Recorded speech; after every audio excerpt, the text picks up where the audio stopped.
రాత్రి సమయం 11:30 దాటింది. డిసెంబర్ నెల కావటంతో విపరీతమైన చలిగా ఉంది. టౌన్లోని అత్తాకోడళ్ల కేక్ షాప్ ముందు రమేష్ నిలబడి, అను ఇంకెంతసేపు? కస్టమర్ ఫోన్ మీద ఫోన్ చేస్తున్నాడు. వస్తున్నాను రామ్ అంటూ కేక్ ప్యాక్ చేసి కవర్ పట్టుకొని అనామిక షాప్లో నుంచి వచ్చింది. కస్టమర్ తన వైఫ్ బర్త్డేని సర్ప్రైజ్గా సెలబ్రేట్ చేయాలనుకుని మనకి కేక్ ఆర్డర్ ఇచ్చాడు. టైం ఇక్కడే 11:40 అవుతుంది. ఎంత స్పీడ్గా వెళ్ళినా 15 నిమిషాలు పడుతుంది. ఇంత ఆలస్యం చేస్తే ఎలాను? వచ్చాను కదా రామ్, ఇక నన్ను అండం మానేసి బైక్ తీ. షాప్ క్లోజ్ చేయకుండా వెళ్ళిపోదామా? ప్లీజ్ రామ్, మాట్లాడకుండా పని చేయి, మనం తొందరగా వెళ్ళాలి. ఇది మరీ బాగుంది అనామిక. చేయాల్సిన ఆలస్యం నువ్వు చేసి నన్ను అంటున్నావేంటి? షాప్ క్లోజ్ చేసి ఇద్దరూ బైక్ మీద వెళ్తూ ఉంటారు. రామ్, రోడ్డంతా ఖాళీగా ఉంది కదా, స్పీడ్ పెంచు. ఇంకెంత పెంచాలను? ఇప్పటికే 80లో వెళ్తున్నాను. మరొక 20 పెంచు రామ్. 5 నిమిషాల్లో మన కేక్ని డెలివరీ చేయాలి, లేదంటే కస్టమర్ ఫెయిల్ అవుతాడు. మన కేకుల షాప్ గురించి బ్యాడ్ కామెంట్స్ పెడతారు, రీల్స్ చేస్తాడు. మరీ మంచిది. ఖర్చు లేకుండా మనం ఫేమస్ అవుతాం. మరిన్ని కేక్స్ ఆర్డర్స్ వస్తాయి, డబ్బులు వస్తాయి. చేసిన వెటకారం చాలు, మరింత స్పీడ్గా పోనివ్వండి అని అనామిక చెప్తూ ఉండగా ఒక సిగ్నల్ దగ్గర రమేష్ బైక్ని ఆపాడు. రామ్, ఇప్పుడెందుకు బైక్ ఆపావు? అటు చూడను, రెడ్ సిగ్నల్ పడింది. ఎవరు లేరు కదా, పోనివ్వు రామ్. నువ్వే కదను సిగ్నల్స్ రూల్స్ పాటించాలని చెప్తావు. నిజం చెప్పు, నేను టెన్షన్ పడుతుంటే నీకు భలే సరదాగా ఉంటుంది కదా అని అనామిక అనగానే రమేష్ ముసిముసిగా నవ్వుకుంటూ బైక్ని ముందుకు పోనిస్తూ ఉంటాడు. ప్రసాద్ సింగిల్ సోఫాలో కూర్చొని నిద్రపోతూ ఉంటాడు. శారద చూసి, యావండి, లేవండి. ప్రసాద్ని లేపింది. కళ్ళు తెరిచిన ప్రసాదు, శారదా, కేక్ షాప్ నుంచి కొడుకు కాళ్ళొచ్చారా? ఇంకా లేదండి, ఒక కస్టమరు తన భార్య బర్త్డేని సర్ప్రైజ్గా సెలబ్రేషన్ చెయ్యాలని ఆర్డర్ ఇచ్చిన కేక్ని డెలివరీ చేసి వస్తామని ఫోన్ చేసి చెప్పారు. అప్పుడు ప్రసాద్ వాల్ క్లాక్ వైపు చూశాడు. 11:50 అవుతుంది సమయం. ఇద్దరూ ఈ టైం దాకా కష్టపడుతుంటే వాళ్ళ ఆరోగ్యం ఏమవుద్ది శారదా? ఏమీ కాదులేండి, ఇద్దరు ఆరోగ్యంగా సంతోషంగా ఉంటారు. మీరేం దిగులు పడబాకండి, వెళ్ళి పడుకోండి. కొడుకు కోడలు వచ్చే వరకు నేను మెలుకుగా ఉంటాను. నేను కూడా కొడుకు కాళ్ళొచ్చే వరకు పడుకోనిలే శారదా. రోజు పడుకుంటారుగా, ఈరోజు ఎందుకు పడుకోరు? కొడుకు కోడలతో ఈరోజు మాట్లాడేది ఉంది శారదా. ఉదయం టిఫిన్ చేసేటప్పుడు మాట్లాడుకోవచ్చుగా, లేదంటే మధ్యాహ్నం మన కేకుల షాప్కి మాట్లాడుకోవచ్చు. ఇక రాత్రి అంతగా నిద్ర వస్తుంటే పడుకోకుండా కొడుకు కోడలతో మాట్లాడని పట్టుబడుతున్నారు. ఏమైంది మీకు? నువ్వేమీ కంగారు పడకలే శారదా, నాకేమీ గాల. ఇంత రాత్రి దాకా పనిచేయకుండా ఆరోగ్యం కూడా చూసుకోమని చెప్తాను, అంతేలే శారదా. మనం చెప్పాల్సిన అవసరం లేదండి. మనల్ని, మన కొడుకుని ఎట్టా చూసుకోవాలో మన కోడల అనామికకి బాగా తెలుసండి. నిజం చెప్పావు శారదా. మన కోళ్ళొచ్చిన తర్వాతే మన పేద బతుకు కొంచెం మారింది. నేను కోడలకు వచ్చినప్పుడు ఏం మారలేదు కదా. అయ్యో శారదా, నా ఉద్దేశం అది కాదు.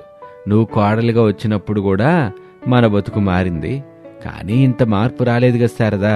సరే సరే, కోడల అనామిక వచ్చిన తర్వాతే మన బతుకు పూర్తిగా మారింది. మొదట్లో మన కోడల అనామిక ఇంటి దగ్గర తెలిసిన వాళ్ళకి మాత్రమే కేకులు తయారు చేసేది. చాలా బాగున్నాయని ఆళ్ళు ఇల్లు మెచ్చుకోవటంతో అలా అలా కష్టపడుతూ కొడుకు సాయంతో కేకుల షాపే పెట్టింది. అంతేకాదండి, సోషల్ మీడియా ద్వారా అడిగిన వాళ్ళకి అడిగిన విధంగా కేకులు తయారు చేసి డెలివరీ చేయడం మొదలుపెట్టింది. మనల్ని ఈరోజు ఇంత పెద్ద ఇంట్లో పెట్టింది. అనామిక కోడలుగా మన ఇంటికి రావడం మన అదృష్టం అని చెప్పుకోవచ్చు అని ఇద్దరూ మాట్లాడుకుంటూ ఉంటారు. రమేష్, అనామిక ఒక ఇంటి ముందు ఆగారు. రమేష్ ఫోన్ చేశాడు. కిషోర్ తలుపు తెరిచాడు. అనామిక కేక్ ఇచ్చింది. వావ్, మీరు సూపర్ అండి. 5 నిమిషాల ముందు డెలివరీ చేశారు. It's good. మా మీద నమ్మకం పెట్టుకున్నందుకు మీకు చాలా చాలా థ్యాంక్స్ అండి. పేమెంట్ అయిపోయిందండి. మీ మిస్సెస్ కి హ్యాపీ బర్త్డే అని చెప్పండి సార్, తనకి మా తరపున చిన్న గిఫ్ట్ అంటూ ఒక 100 రూపాయల డైరీ మిల్క్ ఇచ్చింది. చాలా థ్యాంక్స్ అండి. మీకు తెలిసిన వాళ్ళకు కూడా చెప్పండి, మన దగ్గర అన్ని రకాల విశేష కేకులుంటాయి. ఆర్డర్స్ మీద ఫ్రెష్గా తయారు చేసి డెలివరీ చేస్తాం. ఓ, తప్పకుండా చెప్తాను అని తలుపేసుకున్నాడు కిషోర్. అనామిక, రమేష్లు సంతోషంగా బైక్ మీద ఇంటికొచ్చారు. శారదా, ప్రసాదులు మాట్లాడుకుంటూ ఉండటం చూశారు. మావయ్య, మీరింకా పడుకోలేదా? మీ హెల్త్ అంతా ఓకేనా? నువ్వేమీ కంగారు పడకమ్మా, నా ఆరోగ్యం బ్రహ్మాండంగా ఉంది. ఎందుకో ఈరోజు నిద్ర రావటం లేదు కోళ్ళ. అందుకే మీ అత్తయ్యతో సరదాగా కబుర్లు చెప్తున్నాను. మా కోసం చూస్తున్నారని అర్థమైంది మావయ్య. మేమొచ్చేసాం కదా, ఇక వెళ్ళి పడుకోండి అని అనామిక చెప్పగానే శారదా, ప్రసాదులు వెళ్లిపోయారు. మరుసటి రోజున కేకుల షాపులో అత్తాకోడలు ఉన్నారు. షాప్ ముందు క్రిస్మస్ స్పెషల్ కేకులు అందుబాటులో ఉన్నాయనే బోర్డు పెట్టింది అనామిక. అత్తయ్య, నేను లోపల క్రిస్మస్ కేకులు తయారు చేస్తూ ఉంటాను, ఏమైనా అవసరం ఉంటే పిలవండి. క్రిస్మస్ రేపేగా కోళ్ళ.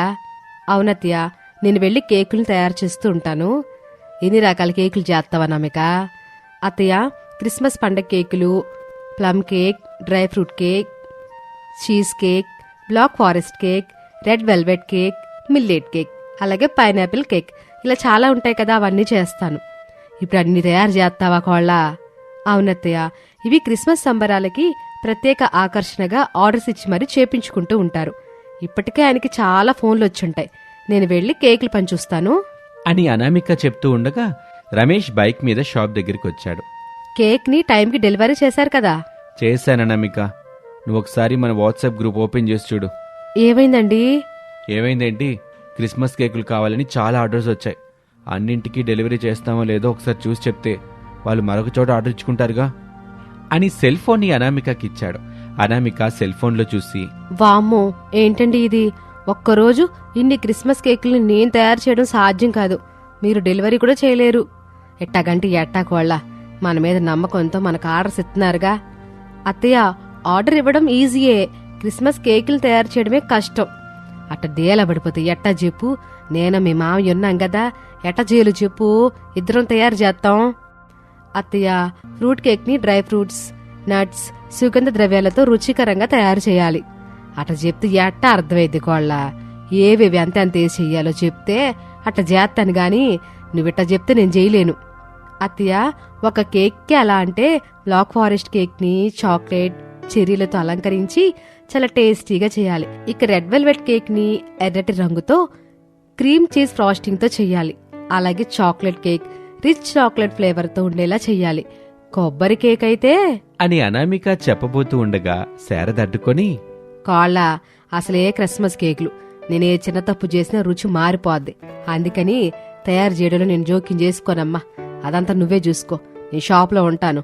ఇక్కడికి వచ్చిన వాళ్ళకే కావలసిన కేకులని ప్యాకింగ్ చేసి డబ్బు తీసుకుని పంపిస్తా ఉంటాను. సరే అత్తయ్య అని అత్తగారు శారదకి చెప్పి వెంటనే భర్త రమేష్తో, ఏవండి, మన గ్రూప్లో కొత్తగా వచ్చిన ఆర్డర్స్ కి మనం చేయడం లేదని చెప్పండి. వాళ్ళు వేరే దగ్గర ట్రై చేసుకుంటారు. ఇక రెగ్యులర్ గా మన దగ్గర తీసుకుంటున్న వాళ్ళకి టైం ప్రకారంగా డెలివరీ పెట్టేయండి అని చెప్పింది. కానీ అనామిక, మనం ఆన్ టైంలో డెలివరీ చేయగలుగుతామా? ఏవండి, మనం కేకులు తయారు చేయడం ఈరోజు కొత్తగా నేర్చుకోవడం లేదండి. ఇద్దరికీ అనుభవం ఉంది. కావలసిన సరుకులున్నాయి. ఇక వెళ్ళి మొదలు పెట్టేద్దాం పదండి. మాట్లాడుకుంటూ ఉంటే ఇక్కడే టైం అంతా అయిపోతుంది అని అనామిక రమేష్ ఇద్దరూ షాప్లోకి వెళ్లారు. కేకుల కోసం వస్తున్న వాళ్ళకి కావాల్సిన కేకుని శారద ప్యాకింగ్ చేసి డబ్బులు తీసుకుంటూ ఉంటుంది. అలా సమయం గడుస్తూ ఉంటుంది. అనామిక రమేష్లు కలిసి క్రిస్మస్ కేకుల్ని తయారు చేసి షాపులో పెడుతూ ఉంటారు. అలా అమ్ముడుపోతూ ఉంటాయి ఆ కేక్స్ అన్ని. అలాగే ఆన్లైన్ ద్వారా వచ్చిన ఆర్డర్స్కి సరైన టైంలో డెలివరీ ఇస్తూ అలా అత్తాకోడళ్ల క్రిస్మస్ కేకుల షాప్కి మంచి పేరుతో పాటు ఆ రోజు వ్యాపారం కూడా బ్రహ్మాండంగా సాగుతుంది. ఇది ఇవాల్టి కథ. మరొక ఆసక్తికర కథలో మళ్ళీ కలుద్దాం. అంతవరకు సెలవు. నమస్తే.